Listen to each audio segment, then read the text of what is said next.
La production d'énergie renouvelable génère moins de déchets, de pollution et de dégradation comme c'est le cas avec les énergies fossiles. Le basculement vers les énergies dites renouvelables est donc une aubaine sur le plan énergétique, mais aussi et surtout économique. Nous estimons que l'Afrique, si l'Afrique doit amorcer cette tension énergétique, elle doit le faire sur la base de la promotion des énergies renouvelables.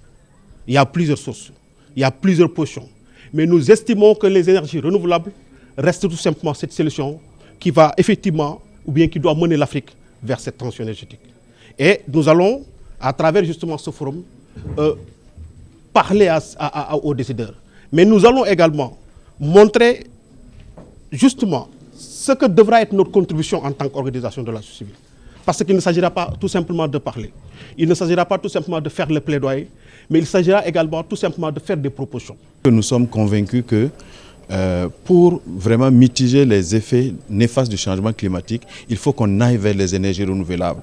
Et notre ambition aujourd'hui, c'est de dépasser la sous-région ouest africaine et aller dans toute l'Afrique.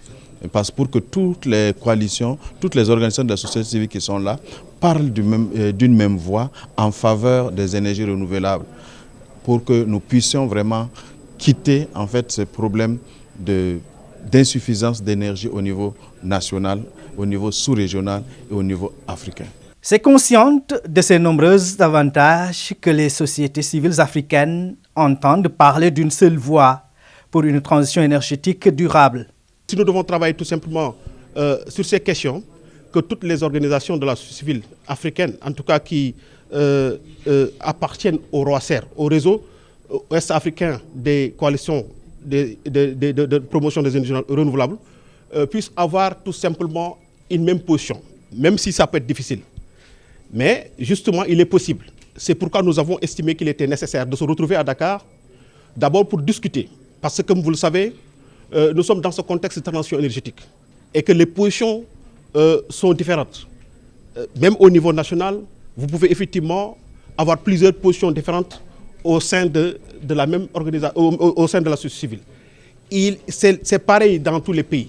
Mais puisque nous appartenons tous à un même réseau, il était important de voir comment d'abord avoir justement cette position commune, mais également comment renforcer justement les synergies. Cet atelier de 3 jours sera donc un cadre approprié pour discuter de la problématique d'une transition énergétique juste et durable basée sur les énergies renouvelables en Afrique.